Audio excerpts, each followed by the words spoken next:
We all are only 1 degree removed from knowing someone who is being impacted by workplace violence or some form of online exploitation. This issue filters into employee wellness, impacting engagement at work. Let's bridge this gap by bringing awareness and education to these pressing issues and shield the vulnerable.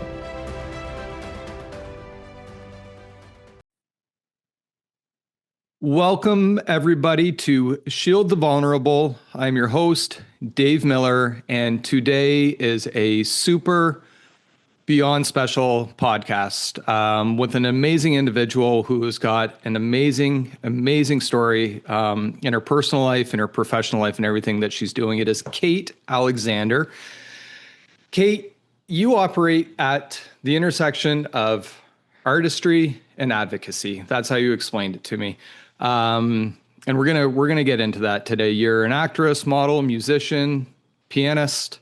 You told me that you released your first public song last year after a very personal event to you that's led you down the path today, and that's the creation of Eve, End Violence Everywhere, your organization that you created.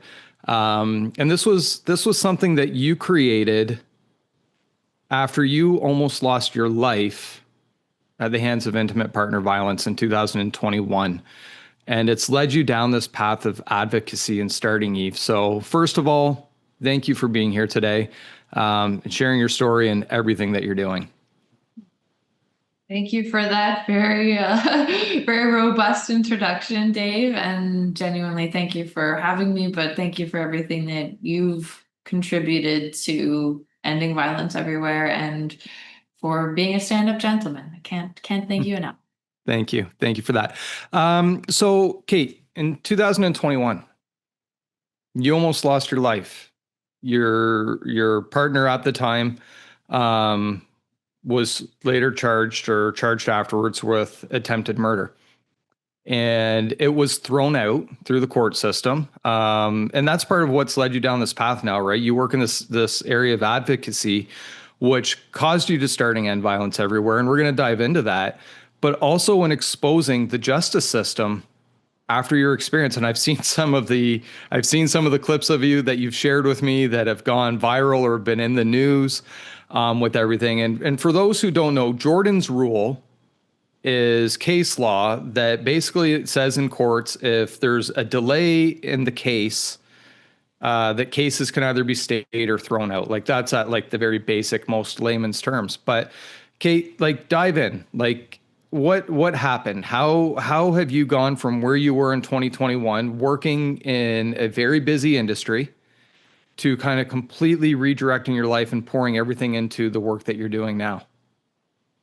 So I have been in the entertainment industry for the majority of my life and have, had a relatively successful modeling career internationally. I've lived all over the world. I love what I do. I love who I work with. I love being creative. I love the business aspect of it, even though sometimes it's crazy. I'm used to a lot of chaos, but I love to create and I love to work with people who like to move things forward and tell stories and tell them authentically. And I met someone, it was COVID. So everyone has their own harrowing experience from that time. It was COVID. Everyone in Canada was living in some form of cold, depressing winter, craving human connection while being forced to isolate. And I met my ex who presented as a, father of the year, wanting a family, wanting a relationship. And our first date was at his kitchen table in Leaside in Toronto in January. And he seemed like a very reasonable, good-hearted individual. Seemed to have his life together, seemed to be aligned value-wise with me, brought a male friend and a female friend to our first date so that I was comfortable because COVID, our first date was at his kitchen table. And we started a relationship. The entertainment industry was busy still. I think there's a law in the 1930s that deemed entertainment an essential service. So we were open. We were open just like EMS, which I don't know. I mean, the way people were consuming content is probably a good thing. that we were working, and at least there was some new stuff on Netflix, but we were working nonetheless. And I was actually, despite the world being on fire, in a really good place in my life. I had done a lot of therapy in COVID. I kind of rediscovered myself and used it as a time to process a lot of things that maybe I wouldn't have been able to otherwise. And then I started a relationship with someone who 7 months later nearly took my life. And the trajectory of that relationship is very stereotypical love bombing phase with a narcissistic abuser wherein everything's perfect. He molded himself in the image of what I expressed I wanted and sold that to me and used me to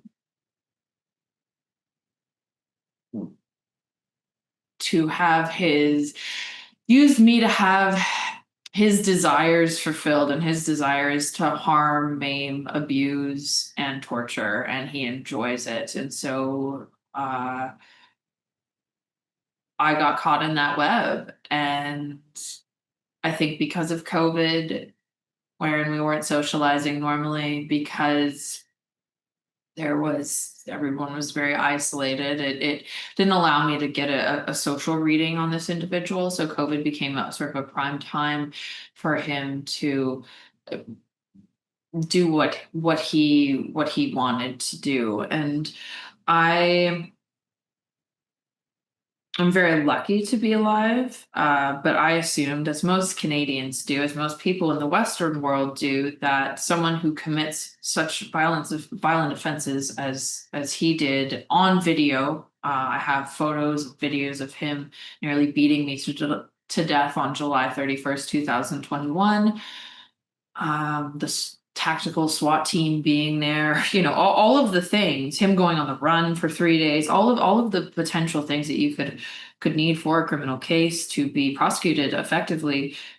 The Canadian government criminal and justice system looked at it and weighed his charter rights, his right to a speedy trial, Chapter 11B of the Charter of Rights and Freedoms, as more important than my charter rights, which to life, liberty, safety, freedom, Section 7, Section 15. And I've never had a criminal trial for what was an attempted murder that got broken down into about 8 different charges. And none of them have never been to criminal court for this. And unbelievable. Yeah. So this happens. And I know a lot more of it has come to light more recently with a lot of the work that you're doing in exposing the justice system and advocating for victims of intimate partner violence. So when this happens, what's that switch in you that says, I'm going to take what happened to me and use it for another purpose? And in creating, like, how does Eve get born out of this? I was angry.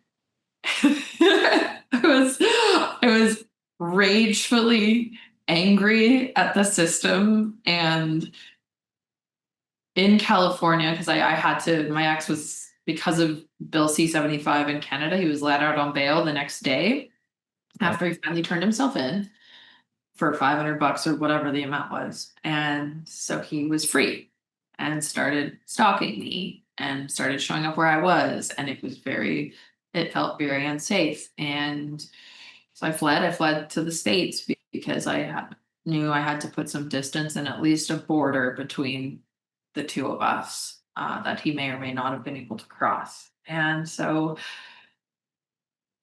when I moved down here, I assumed, and I put a civil case in, a $2 million civil claim, which we'll be mediating in about a month on July 10th.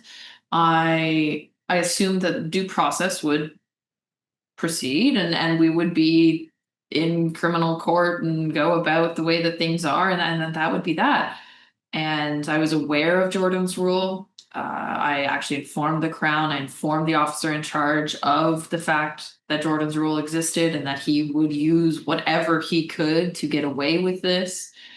I told them how to do their jobs in February 2022 when the trial was scheduled outside of the 18-month timeline, the 18-month deadline. And I was assured in email that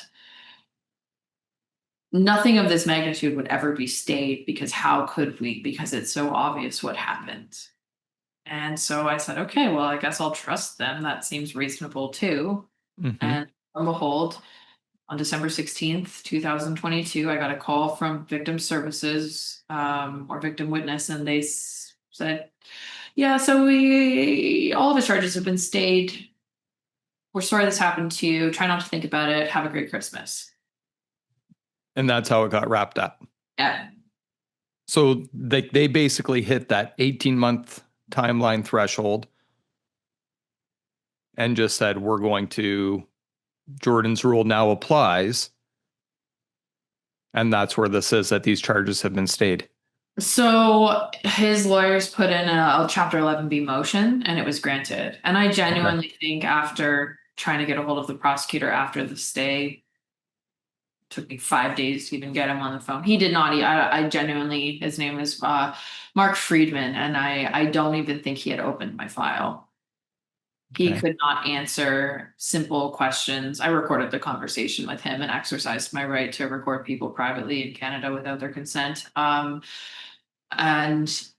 he could not answer simple questions about the case. He said, well, I'm just really busy. I have 200 cases. I'm really sorry this happened. Like, what can I do? And I said, well, it's your job to prioritize these types of cases over traffic infractions or whatever. And that was not the case. So we put an appeal in, that wasn't granted. And then that was all provincial court, which these charges probably should have been proceeded on in a superior court, but they were not. Again, the prosecutor did not do his job.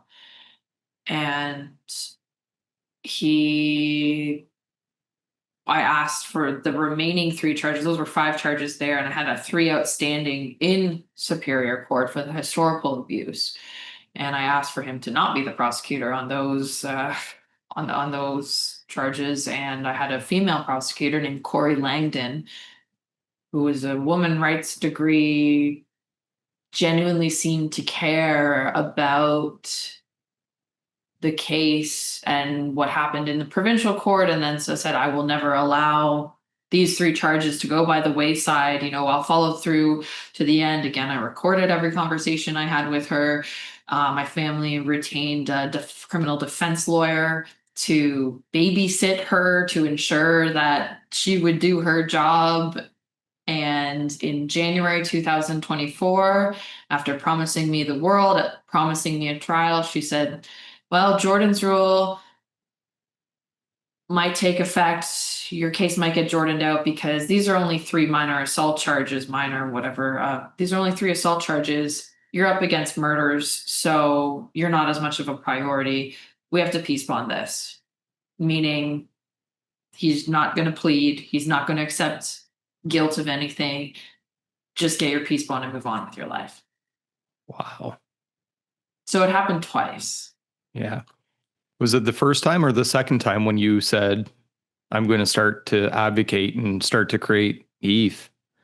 The minute in January 2024, I didn't ever think of having an organization. But the minute Corey looked at me on Zoom and said, well, there's nothing we can do. And I asked her, I said, do you not believe me? Because if you don't believe me, then we're having a totally different conversation. Like, and she's like, no, I believe you. He did this to you. I said, okay, is this not of public interest? Because it's an IPV case with a very, very seriously violent individual. How is this not a community? Like, how can you not be concerned as a community? And even my lawyer had piped in, and he just said, 30 years, Miss Langdon, I have not ever seen a victim of such a crime be treated with such demoralizing, just inhumane inhumane. I don't even really have language for it. Just this dismissal of everything, Yeah. as if it doesn't matter. And I looked at her dead in the face on Zoom and I said, I'm done doing it your way. We're doing it my way from here on out. And I'm not listening to you anymore. I don't trust you. I don't have any faith in this system. And I said, mark my words, the blood is on your hand when he goes and commits a murder. And I will Yeah. hold no accountability for that. And I said, this is going to blow up in your face. And that was when it started. I mean, it got so bad with that peace bond hearing that occurred on March 26, 2024. So I had to fly up on my own dollar from Los Angeles to Toronto to appear before the court to get my stupid restraining order peace bond thing for a year. And Corey Langdon, the Crown Attorney, she said, well, you can only talk about the 3 charges that we're actually dealing with for this peace bond. You can't talk about the other ones that were stayed because it's a separate matter. And I said, go fuck yourself.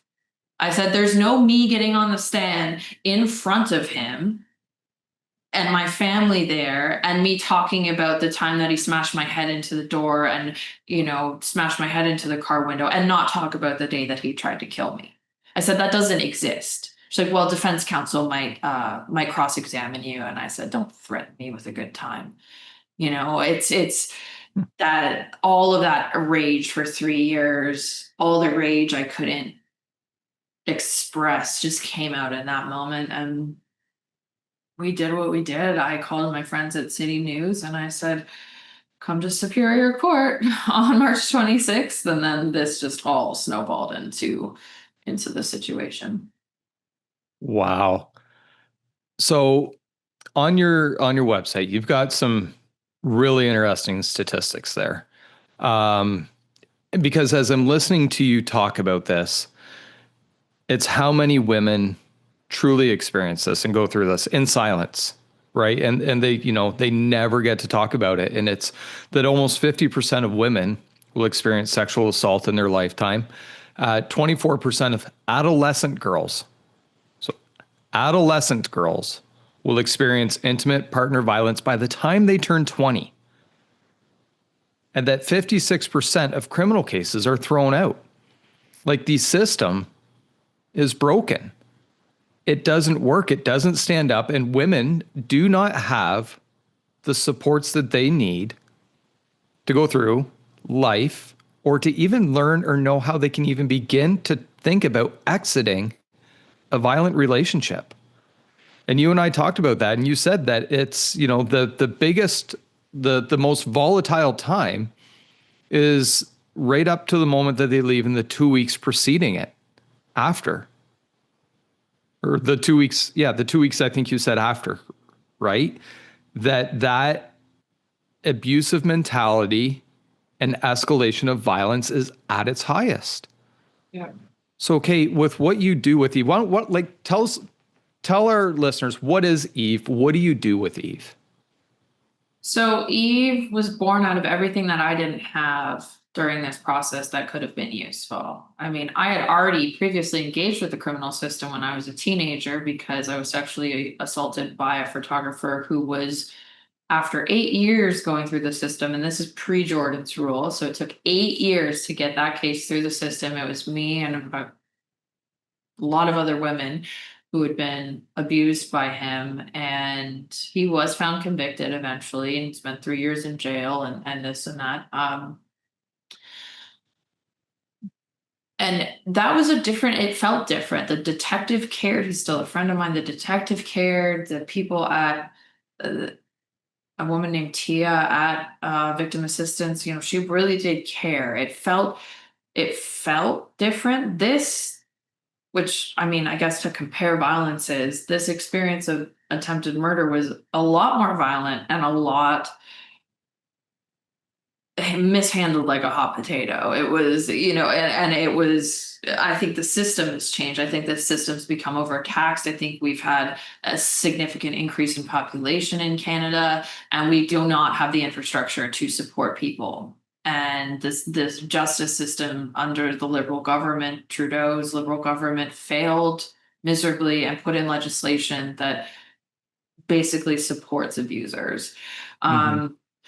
Eve was born out of that need, that firsthand inherent understanding of what this is going to be like for the majority of people who engage in the system. And it's not good. I mean, 97, we've surveyed the survivors that we serve, and 97% of them, 97% of their abusers are not incarcerated. And I think 1% of them completed suicide. So we have most of these guys aren't in jail. Most of these guys have had no punishments. Yeah. And one, you had said, right, that abusers thrive in silence and being anonymous. Yeah. And when the system supports what they do and just says, okay, well, don't do that again. Of course, they're going to go back, and they're empowered by the ability that they got away with it the first time. Why wouldn't they continue? They're personally and professionally rewarded for being abusive. So it doesn't make any sense to actually change your behavior. The force of punishment has not met their force of their abuse, and so why wouldn't they continue? So Eve was born out of, I was advocating very publicly with the government. Kristen Wong-Tam, a good friend of mine on the provincial, she's their Toronto Centre representative, member of provincial parliament. Ted Arnott was my leader for most of my life. He's now retired, but they brought me into the provincial systems, and how underfunded the courts are, and it just became a very public entity, and a lot of our media friends were so generous with allowing this issue to be shared over and over again. And then my brother is actually on my birthday, May 15th last year. We were at dinner, and he said, well, why don't you structure this and put this into an this is something very tangible. This is very real. Like, why don't you create an organization? And it's like, that actually makes a lot of sense. That actually makes a lot of sense. And so that's how Eve was born. And I registered in July and started to figure out what we were going to do differently, because there's a lot of amazing nonprofits. There's a lot of amazing charities. There's a lot of amazing organizations that do a lot of really important work, but we're seeing increases in these levels. So what are we missing? What aren't we doing? And I think a lot of it's legislation. And that's a primary focus of what we do. It's not lobbying. We don't pay or fund any politicians in any capacity. But if we don't advocate for changes in legislation, I can raise $1 billion tomorrow and have all the awareness campaigns in the world. But if I have a system that's still flawed, then it's not going to work. It doesn't make any sense. Right. So you're advocating for changes in the system, but while you're doing that, you are very actively helping women who come to Eve looking for help and support. Yeah. So we provide wraparound services. We meet survivors where they're at. I also notice with a lot of nonprofits, there's super long wait lists. They do one specific thing really, really, really well. And then I kind of went through it too when I was getting a mental health treatment for PTSD, this, and then you have to add this person and this person and this person and this person. Like you get involved in 7 different organizations, and you can't remember who's who and what's what. And it's it's exhausting while you're trying to recover from the worst day of your life. It's unfair to ask people to do that and navigate the criminal system at the same time. So we provide an advocate. Alexa Barkley is our lead advocate, and we talk to survivors. We are accessible. We create a group chat with them that they can contact us whenever they feel they need to about whatever they're concerned about. We've helped a lot of women move from Alberta to Ontario. There's a big problem in Edmonton. So we've helped facilitate those moves, paid for people's groceries, given them free therapeutic supports, eye movement deprocess or EMDR. I talk about this every day. I think I'd get the wording right. Eye movement desensitization and reprocessing. We provide them with that type of therapy and other somatic therapies. We have trauma informed yoga at no cost, and provide survivors with someone they can talk to. Because the Crown Attorney doesn't talk to you. Victim Yeah. Services doesn't talk to you. The police don't talk to you. And people are left in turmoil. And so we're bridging that gap. I mean, there was a situation where a woman, her ex had just gotten arrested. He said he would turn himself in. The police came to get his weapons out of the house. And the woman was obviously very upset. She said, well, I don't know where to go. I don't know what to do. He hasn't turned himself in yet. I don't feel safe staying in the house. He's locked up all my finances. And so I'm on the phone figuring out which hotel will accept my credit card to have her, go and stay at the hotel for the night and ensure that at least until he's, incarcerated or in custody, that he can, that she can be safe for a night. And so we meet the survivor where they're at. Yeah. Yeah, Work that's with law amazing. enforcement, work And- with, be that middle person and be that liaison. I mean, the number of people that we've helped get out of really bad lawyer situations where lawyers are taking advantage, or stupid legal aid people that are just terrible at their jobs and falling asleep on Zoom calls or not filing paperwork properly. Yeah, so we've helped connect survivors to proper legal support at no cost, filling in that mega gap. And so it sounds like a lot because it is a lot, but each survivor has a very unique and special need. You can't put a one size fits all approach on these situations. And with that then, so how long, like from the time that somebody contacts you to, I mean, they could be with you for weeks, months, years. Like at what point in time do you say, okay, like we've done what we do and we want to give you the resources or help to go support. But I mean, that doesn't always even end once once court is done. As long as they need. That's amazing. As long as they need. Again, yeah, we've had situations where we've tried our best, knocked on 100 doors, called school boards, dealt with different things, and there's really nothing we can do. That stuff closes in a month, 2 months, 3 months. But we've had survivors who have been with us from the onset and continue to need supports and engage with us after, and really what we're creating is a community too. We just had our first survivor photo shoot. So Oh, wow. yeah, Barb Simkova, a very established, renowned fashion photographer donated her services with a lovely makeup artist named Estelle, and they donated their services, and we invited these survivors to come and have their professional photos taken and do portraits and just feel like, get their makeup done and just feel normal for a day. And so we're doing community initiatives like that. We have a partnership with one of my friends, Nikki Shoemaker. She's a registered nurse who provides Medi Spa services, but in a holistic way. And so we've been able to help survivors heal through trauma through her services, and just trying to connect people to a human experience again, because the system is not humane. Yeah. And I love that, because you are right. When people go through the system, they've lost their sense of autonomy at the hands of somebody with IPV, and not just over one incident, over months, over years of abuse, however long. And then when you then go through the system, and I've worked in the system, I know it. Yeah. It doesn't work. It's broken. And even like when you look at judicial reasonings and how things happen, somebody goes through that process and they can be re-victimized all over again. And so to take them and do what you're doing and help them feel like a whole person again, back to before this ever was anything in their life, is such a truly amazing, amazing thing that you guys are doing at Eve. Well, thank you. And I mean, for you as an officer, I'm sure you have moments that's stuck out or that you'll never forget.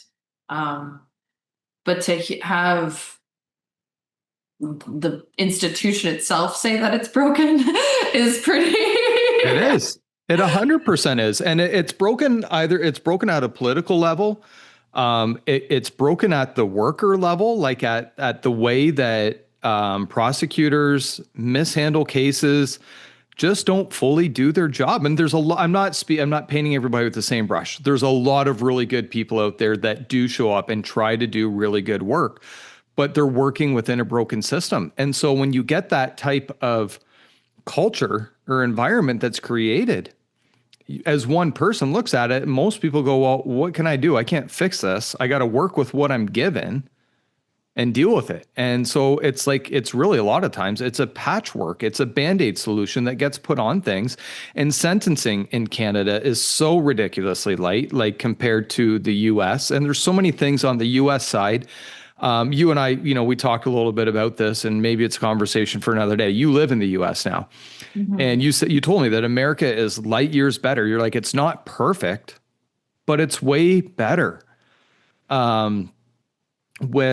With the way things are handled there, and all aspects of dealing with crime.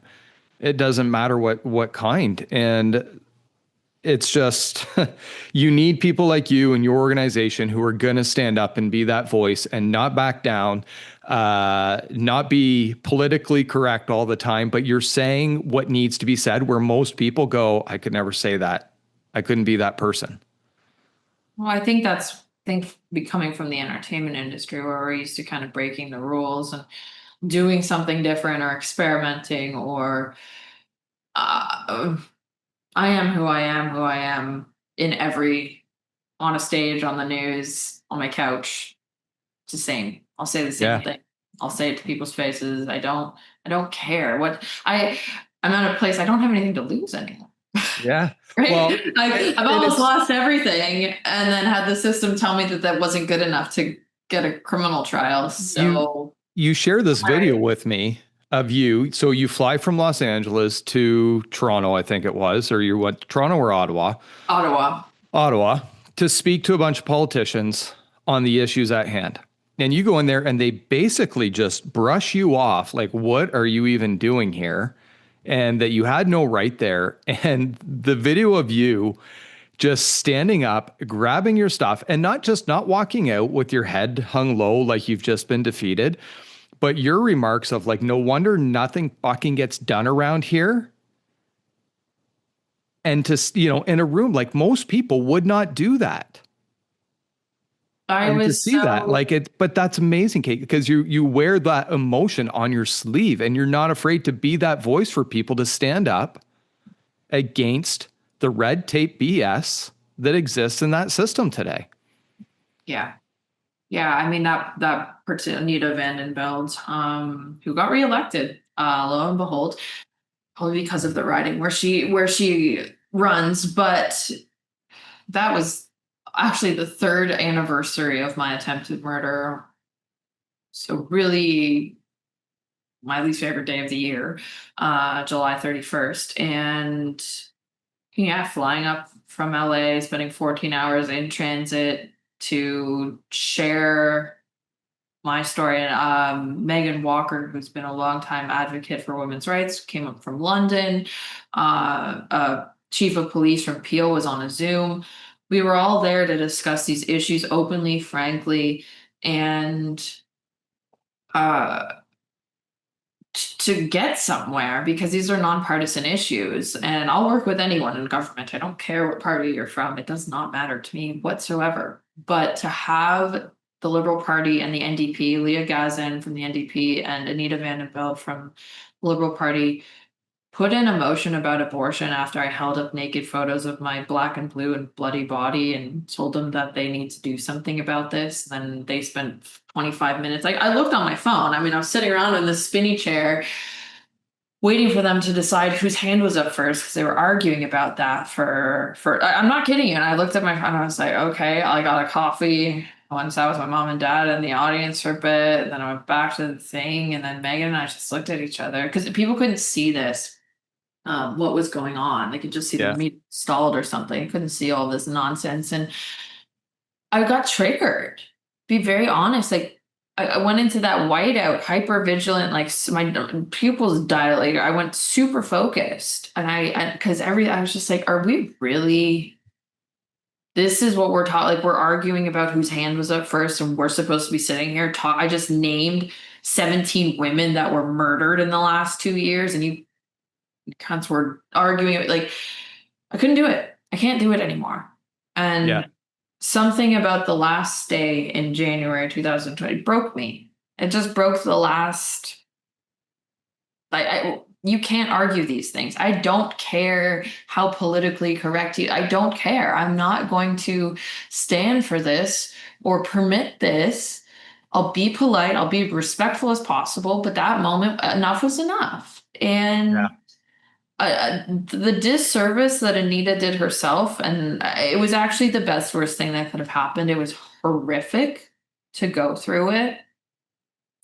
What she did afterwards too, my mom went back into the room. I couldn't go back in because that would not have been very good. But my mom went back in the room, and once the meeting was adjourned, my mom told Anita, like, how dare you? How dare you do this to my kid? How dare you do this to survivors? I've been an elementary school teacher my whole life, and I've seen kindergarten students behave better than you adult people who are supposed to be running our country. And, shame on you for this. And Anita pressed the panic button. And Wild. the parliamentary security all came up. And we're like, the status of women committee is doing what right now?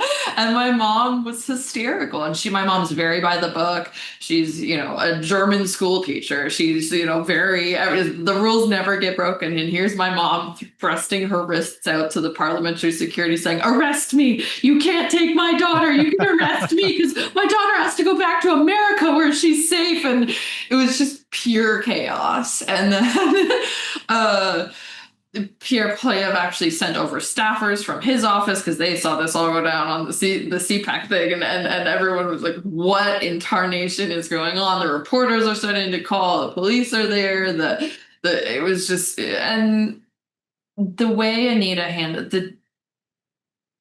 apparently what she said was, every time you people bring up referring to the conservatives or referring to survivors, every time you bring this up, I will put a motion in about abortion every single time. So good luck.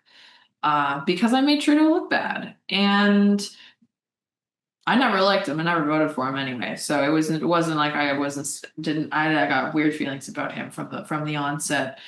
And but to have a woman politician who is playing both sides of the fence and just doing it so egregiously and so grossly. She actually did herself a big disservice because we handled that media circus properly and honest. Yeah. And it was on top of obviously going through that level of violence, on top of the justice system, and then have your federal leaders just like, punch me again, Yeah. There's nowhere else you can hit me, so I'm kind of immune to it now. I'm like, all right, cool. Yeah. You know what, Cait, with where most people would just walk away and say, this has happened to me in my life. And I understand that. You deserve so much applause for standing up and being that voice for women, for survivors, for those right now who might come across you and have no idea that IPV, intimate partner violence, is going to ever enter their life. And so paving the way that you are with Eve and with who you are as a person, and for fighting back and advocating against the judicial system, is truly amazing. I know you work full time outside of this. You're still involved in a lot of other things in the entertainment industry. So to be able to find time and develop a team that's fighting for this, good for you. Oh, it's the team. I mean, I have the best team ever, and we're a startup. Regardless of what a charity is, it's a business, and so there's so many things that I'm learning and growing along the way. But I have the best team ever. Alexa, Alex, Ish, our board therapist Jennifer, the board. Everybody's 100% committed and on board, and we're in major fundraising for our initiatives. We want to build modular homes for survivors. We want to build a survivor treatment center. We want to have a peer advocate in every single hospital in Canada so that we can actually increase these reporting figures. We're missing 95% of people who come through the hospital for intimate partner violence or sexual assault. We're missing 95% of those people. They're not reporting, and then they end up re-entering the system. So we're trying to save the government money. I'm also very lucky because I'm not advocating for something that isn't very obvious. Right. These are not things that are debate. I'm sorry, these are non-negotiables. These are not things that we can be somewhat lenient. There was a CTV headline that said a judge gave someone I'm paraphrasing here, a judge gave a man who had a moderate child pornography or Yeah, that was something. yesterday And in I said, Vancouver. It was, what the cuckoo birds are? I would like to yeah. see that judge's Oh, hard drive, please and thank it, you. it was Um, a relatively modest amount of child sexual abuse material, or the news purports it as child pornography. That's not okay. It's not. And like, where did we get into a world where a relatively modest is okay for people to have? Right? Because every single, like, go ask the kids who were abused and their images were being shared. We're not going to go down this rabbit hole here today because it's a whole can of worms. But where is this okay that we just say, oh, it was relatively modest? That would not happen in the US. Yeah. Right? It wouldn't. The uproar of a headline like that Oh my God. would be it would be a protest worthy. Yeah. It would instigate something much larger than itself. And so it's so sad that Canada's become so complacent. And I think it boils down to things about the country in and of itself, where we're the tolerant people and the nice people, where everyone's kind and you accept. No, I'm not, no, not Yeah. on these issues. I'm sorry, that is a no-go zone. And if you're for it, I'm against you. It's so simple. And I think the majority of people are, regardless of political stripe. We have a diverse team. We have liberal voters, we have conservative voters. These are nonpartisan issues. I really think that uh I would like to see those judges' hard drives. Because I think that's a big problem of it. And I watched a documentary. You actually connected me with her, with AJ, about Yep. AJ how Edmonds. a lot of the Dark Highway documentary, about how a lot of the purchasers, the Johns in the human trafficking situation, are judges. Yeah. Yeah, And it's a huge problem, and she talks about that they're judges, they're politicians, they're your executives. She names like they're police officers, yeah. and I mean her documentary, The Dark Highway, was just so phenomenally done. And when we look at everything that you have going on here, like you said, okay, so you have somebody who says, well, it was relatively modest. Ask the child that was abused. Was that relatively modest to you? Was it relatively modest to you that your images are now being traded around the world online, and that every single time they are, that you're being re-victimized? Right? Ask a survivor of intimate partner violence. Was that assault relatively modest? Right? I don't care if it's a verbal assault, emotional assault, psychological, it has an impact. Right. And I can say in my years of working in law enforcement and domestic violence, or intimate partner violence, sorry, that there was always a difference for me when I would look at a victim and I could physically see the bruises, because I'm like, okay, I can physically see the pain.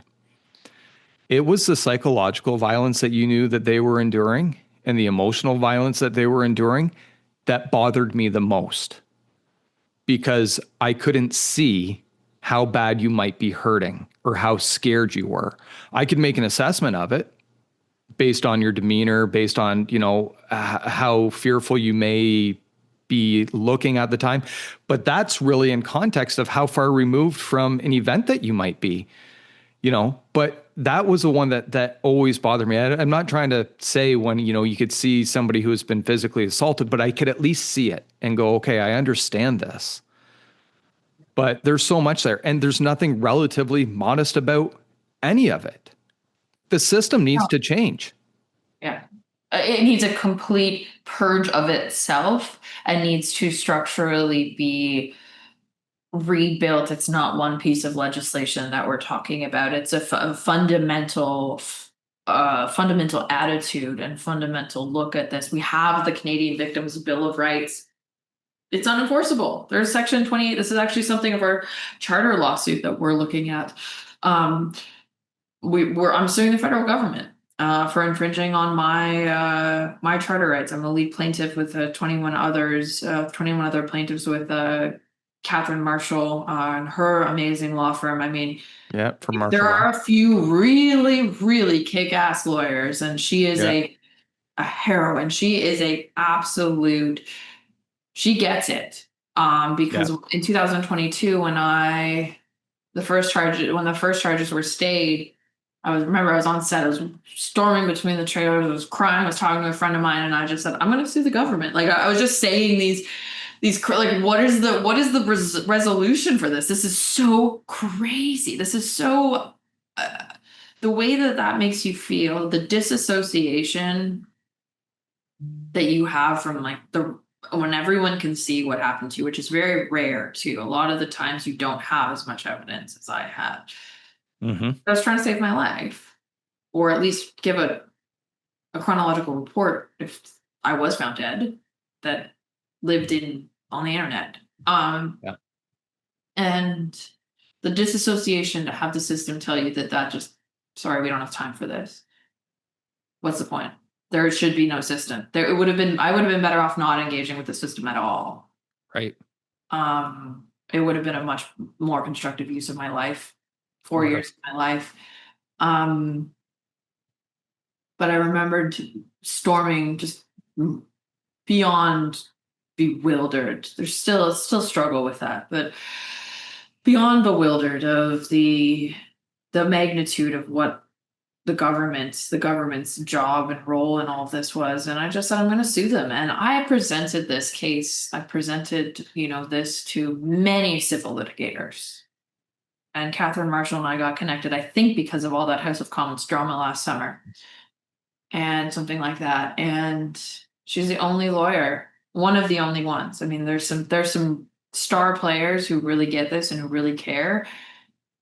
But the majority of lawyers are in it for the money, and they will take advantage of survivors. I've seen it happen. And they will not. But Catherine really cares. And it's a novel lawsuit. It's unprecedented. But I don't care. The precedents were set somewhere, so make another one. Like that was the feedback I got from. So they're like, well, this is big and scary, and I'm like, what's bigger and scarier? Having an attempted murder case thrown out. I think that's bigger and scarier than telling your politicians who are your people just themselves, who have children just themselves, that this needs to be better. That's right. And they didn't want to listen. I talked to the Shadow Justice Minister Larry Brock 2 days ago, and love him. I think he's one of my favorites. He's former Crown, and he gets it. I wish he was the AG, but he was relatively supportive. He's like, I understand. He said, you're tired of talking about these things. Yeah, a lawsuit is a way to move things along. It's a way to say this is unacceptable. It's a way to bring attention to something. It's a way to, we're asking, sure, monetary awards, whatever. Every good civil lawsuit has some, but the real ask is amend the Canadian Victims Bill of Rights so that it is enforceable. Ensure that survivors' charter rights are adhered to as well, because currently they're not, and change the system. Change it so it actually provides justice. Yep. 100%. Well, you're 1 foot in front of the other. You're not backing down. You'll get stronger as you go, and you'll find strength in that point of being tired, right? I know every single time that you will continue to rise and be there for those who truly need your help and your support, and to be that voice. So where, for anybody, whether they want to, because end violence everywhere is you're getting up and running, you're getting your legs under you, you're established in both the US and Canada. Where can either somebody find you if they want to donate or if they need your help? endviolenceeverywhere.org, or find me on social media, Cait.Alexander. It's a Google click away. We respond within 24 to 48 hours. We are there, we are here, we respond to everyone, which is Amazing. something as well. It doesn't, we look at every situation and spend the time trying to figure it out. And sometimes we're not the right fit. That doesn't usually happen often, but we do listen to everyone, and everyone is allowed to come and at least say what they need to say. And I think that that's very validating and essential. But we really, sure, in organizing and putting all these things together, but I'm nothing without the community. None of this exists without your community. Support. 100. If the community has been my justice, the validation of saying, yeah, this is wrong. So please, I ask everyone, even if it's not to me, but if it's to another survivor, validate them, support, write to your politicians, come to an event, donate. Yes, please. It goes to the right places that it's supposed to go to. It goes to people who desperately need it, and it goes quickly. I don't like red tape. I like to give people what they need as quickly as humanly possible. Yeah. I've DoorDash groceries to people from Los Angeles. Like, I don't care. Like, get them what they need when they need it. And, I'm nothing without the community. So I thank them. This is about them. And this is about making it safer and better for the next generation. I can't change what happened to me. I mean, there's legislation that I could write that could maybe resurrect charges. I'm trying to figure out for that. The laws are written by humans. I'm a human. I can write. Okay. So how do we, let's write some laws. Let's get our hands dirty. But I thank the community, and thank people such as yourself who are just always there and make this easier. Awesome. Well, I know that this is, stepping outside of our podcast and Shield Vulnerable right now, but I know my partner Jeff and I, in our Empowered project, Empowered for Women, are really excited to partner with Eve to help, to support, to give women skill sets outside of what Eve does, and to provide them with just ways in which they can protect themselves.